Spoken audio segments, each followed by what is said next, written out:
Mesdames et messieurs, bonjour! Куда из Парижа можно ехать на один день, но так, чтобы было не очень далеко, ну хотя бы километров 50. И вот сегодня мы решили уехать в район, который называется La Chevreuse. Ну, по-русски мы скажем так, в шутку, козловка, потому что слово Chevreuse происходит от французского слова chèvre, что значит коза.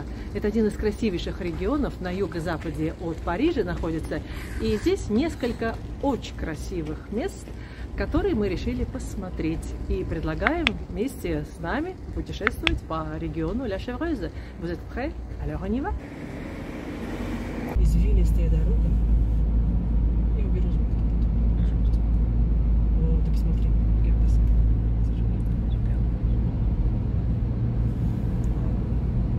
Ой, вот это вот Рогердеса. А вы этих. Ты посмотрите тени. Красота. Вот эти лучи от солнца. Блин. Мы приехали в город, который называется Дампьер, и сначала, естественно, в кафе. Тем более здесь есть симпатичная шоколадница, и которая была открыта совсем недавно, и мы хотим это попробовать. О, какая машина! Посмотрите. Auberge Saint-Pierre. Вот сюда-то мы сейчас и зайдем. Не случайно ключи, потому что Святого Петра с 2012 года.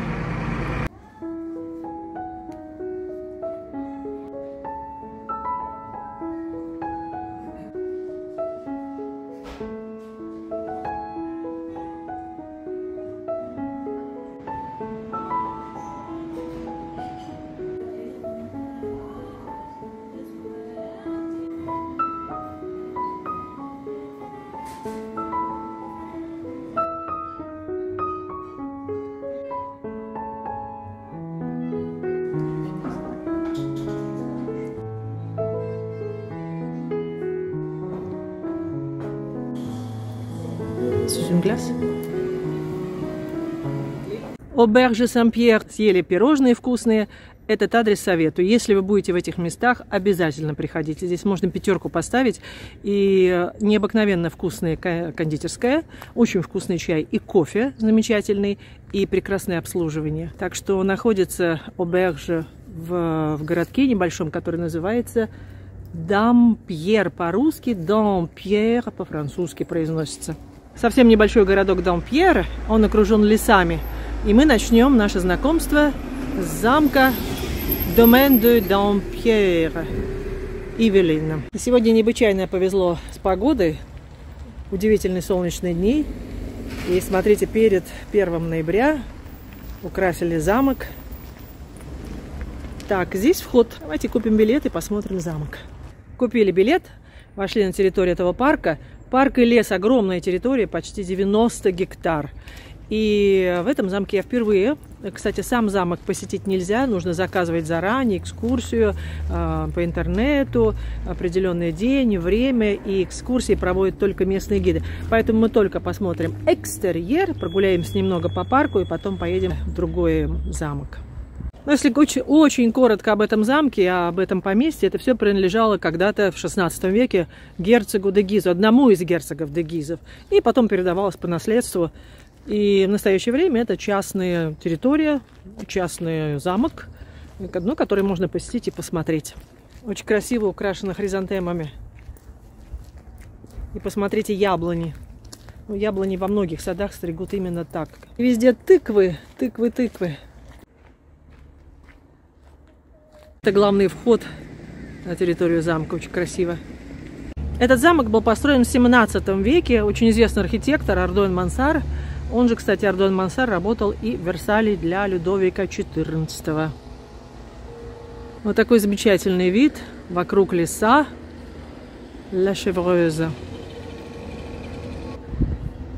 И внутренние дворики украшены хризантемами и тыквами.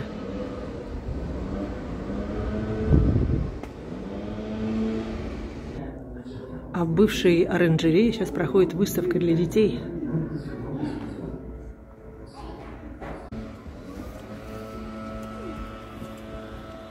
Замок окружен водой в традициях того времени, так же, как и замок Воль-Виконт. Если вы не видели видео о замке Воль-Виконта, смотрите по ссылке. И везде тыквы, тыквы, тыквы. Все нам напоминает о том, что скоро 1 ноября, День всех святых. Идут работы, пока вот эта вся часть парка в процессе реставрационных работ.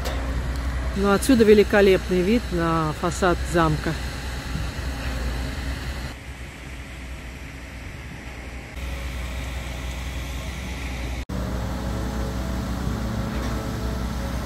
Какое красивое отражение в воде осеннего леса. Этим платанам, наверное, лет по 300.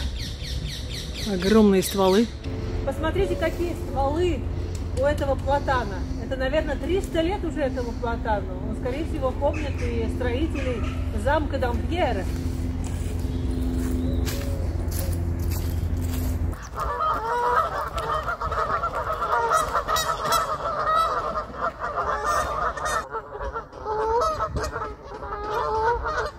Замок любуется своим отражением в озере. Замечательный вид. С погодой повезло еще. И вот очень хорошо видно, что вокруг леса. Знаменитый регион для Шеврёза. Я уже не говорю, какой здесь чистый воздух, чистейший.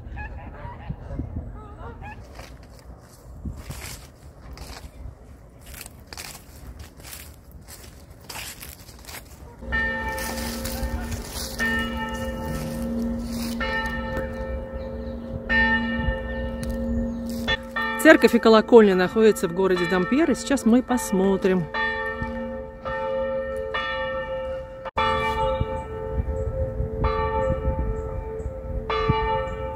Красиво!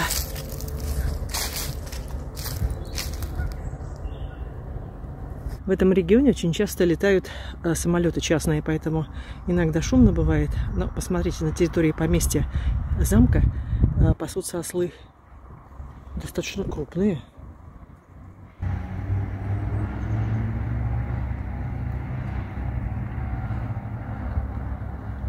Здесь еще и лошадка. Она отдельно, в другом загоне.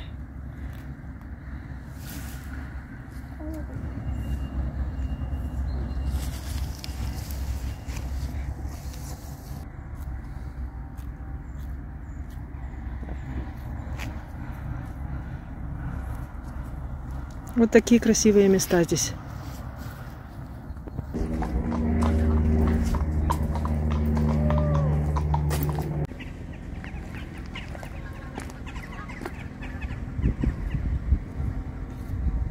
Здесь, кстати, можно прочитать, что в 2018 году этот замок купил Мранки Мюлье.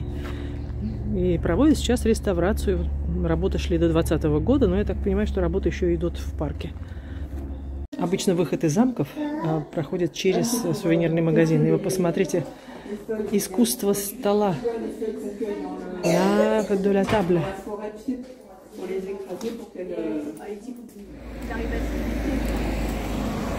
А теперь прогуляемся по этому городку. И вот здесь вот, скорее всего, это ресторан Auberge du Château. И подойдем сейчас к церкви. Обычно вокруг церкви вся жизнь сосредоточена в провинциальных городах. Это гостиница, кстати. Это гостиница, 2 звезды. Но здесь есть еще и ресторанчик, где можно пообедать. А вот теперь мы проходим замок, где только что были. Вернее, в парке. Вот главные ворота. Вот здесь выезжает кто-то или из работников, или, может быть, хозяин замка. А это, конечно, украсили Хэллоуин. Ресторан Le Petit Chalet. Бьер, пиво, крепы, блины, глаз, мороженое. А вот и церковь. Там, где церковь, там центр деревни, ну или маленького городка. Так что здесь есть кафе, вот там булочная, кондитерская. А это мэрия этого городка. Еще есть салон парикмахерская. Рядом тоже с мэрией находится. И очень много французов занимаются спортом. В велосипедах катаются. Деревенские церкви старинные. Сейчас посмотрим, какой это век был построена церковь.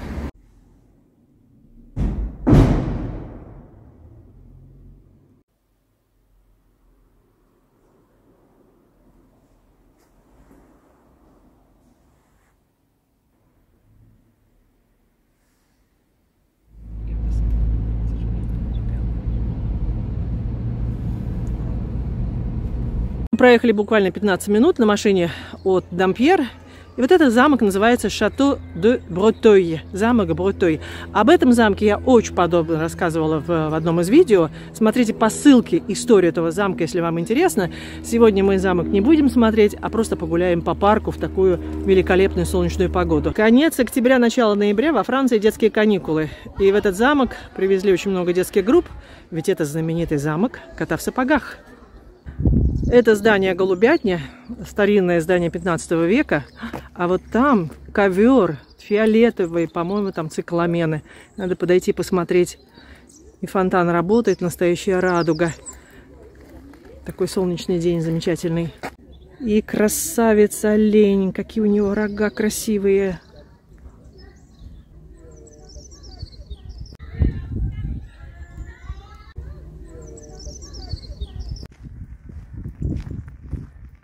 Цикламены, настоящий ковер. Как красиво.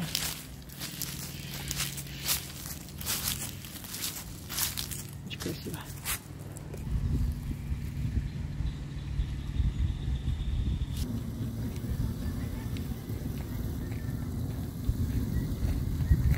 Мозаичный ковер из самшита. Самшит был высажен в 1900 году.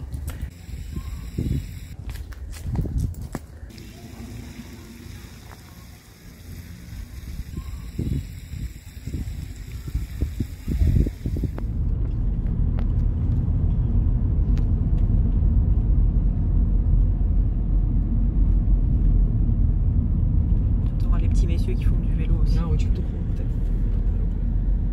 C'est joli.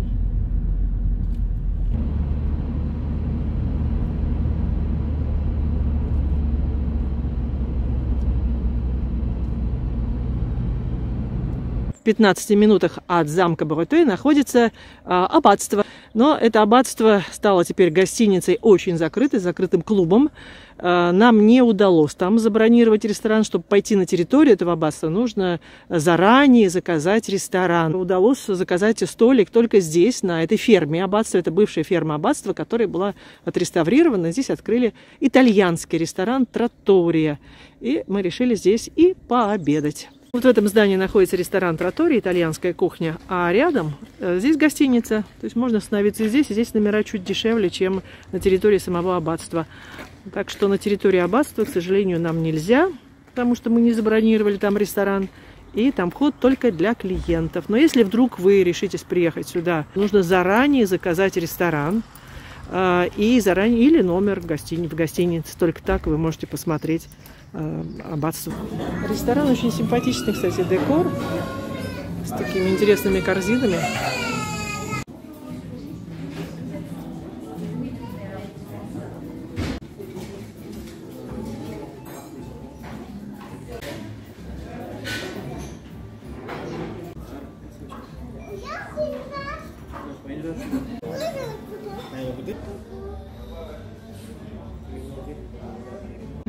Bon, la trattoria.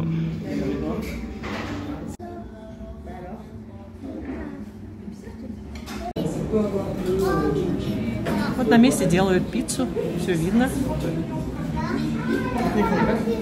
Итальянская кухня, поэтому все здесь должно быть итальянское, даже вода. И печка сделана в Италии, между прочим, в Римини.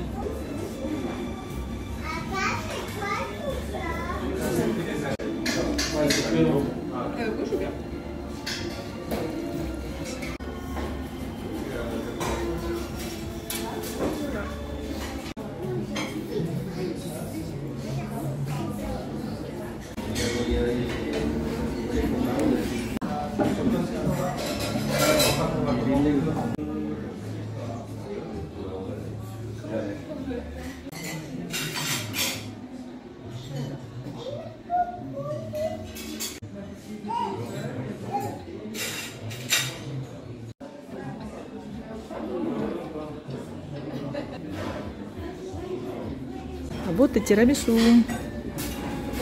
Бон аппетит! Тирамису очень вкусное. Очень, просто объедение. В этом ресторане еще есть несколько салонов. Очень даже симпатичных. Здесь есть бар. Здесь что-то можно заказать в баре и посидеть в этом салоне. Очень здорово, кстати. Мне понравилось. В хорошую погоду, видите, можно и здесь пообедать. Во дворе стоят столики.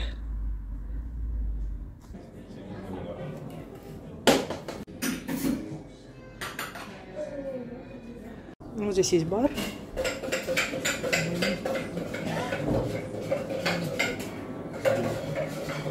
Друзья, наша прогулка подошла к концу. Надеюсь, что вам было интересно узнать о новом регионе во Франции, который называют Ла Шевреuse. Спасибо, что были со мной, и до новых встреч на канале «О Франции не только».